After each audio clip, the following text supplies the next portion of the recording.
देवाला अजिबात सोडलेलं नाही, विसरलेले नाही। त्याच्यामुळे त्यांचे संकट भगवान परमात्म्याने दूर केले। भगवान परमात्मा त्यांच्यासाठी धावून आले। फार जीवन कठीण असतं जेव्हा एखादी स्त्री भर तारुण्यामध्ये विधवा होते। कारण एखादी स्त्री जर भर तारुण्यामध्ये विधवा झाली आणि ती स्त्री जर सुंदर तयारी करून कुठे जायला लागली तर लोक लगेच कटाक्षाने बघायला लागतात।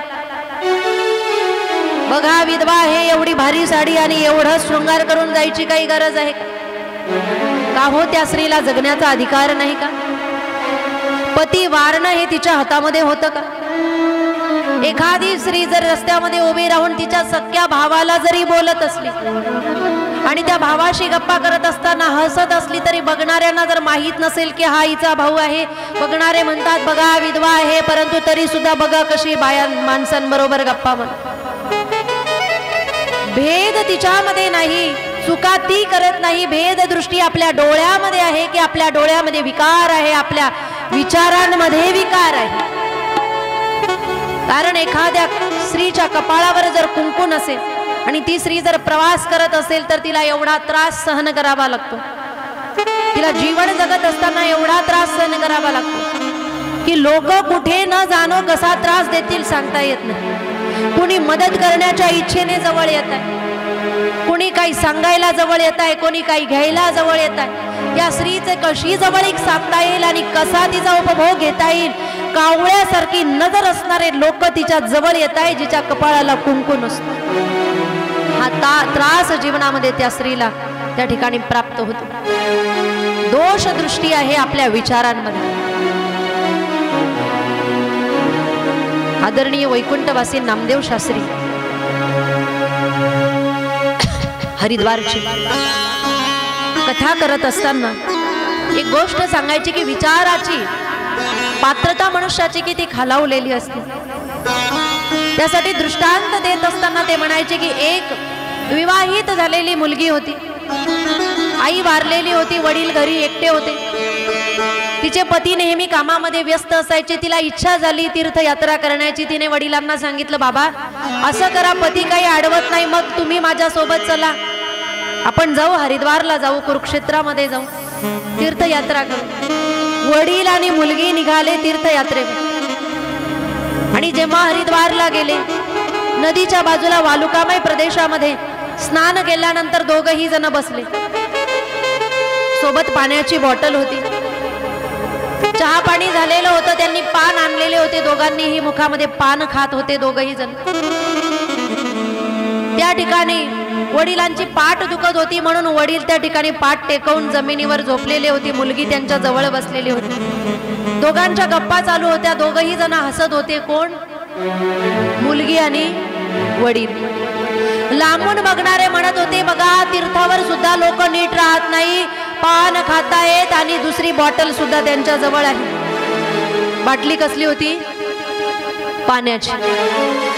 या ठिकाणी लोळतायत, या ठिकाणी गप्पा मारतायत, या ठिकाणी अश्लीलता करतायत नाही, बसलेले आहे। बाप त्या ठिकाणी मुलीच्या जवळ झोपलेला होता, मुलगी बसलेली होती, बापाशी बोलत होती। दोघांमध्ये चर्चा चालू आहे। बाटली पाण्याची होती पण बघणाऱ्यांचे विचार एवढे दूषित आहेत की त्यांनाही लांछन लावण्याचा प्रयत्न केला। म्हणून विकार आपल्या दृष्टीमध्ये आहे, आपल्या विचारांमध्ये आहे। म्हणून आपले विकार जे आहे ते दुसऱ्यांवर थोपवण्याचा प्रयत्न करायचा नाही। आपले विचार शुद्ध असले पाहिजे, आपलं आचरण सुद्धा तशा पद्धतीने स्वच्छ असलं पाहिजे।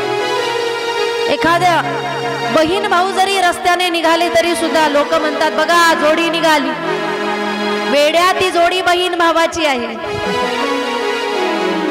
देवी कुंतीलाही जीवनामध्ये एवढे संकट निर्माण झाले।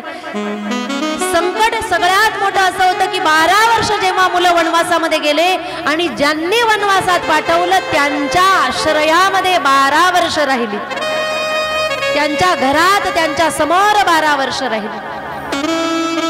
त्यांचे चेहरे बघितल्यानंतर देवी कुंतीला काय वाटत असेल कल्पना करा। पण तरी देखील भगवान परमात्म्यावरची श्रद्धा त्या ठिकाणी दूर झालेली नाही, पूर्ण समर्पण आहे। म्हणून भगवंताने त्यांचा कधीही त्याग केला नाही. भगवान परमात्मा खऱ्या भक्ताचा त्याग करत नाही. केव्हा?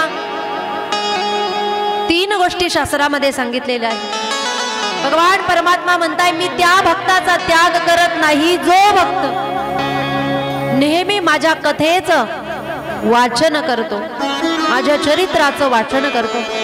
पहिलं आहे मत्कथा वाचकम नित्यम.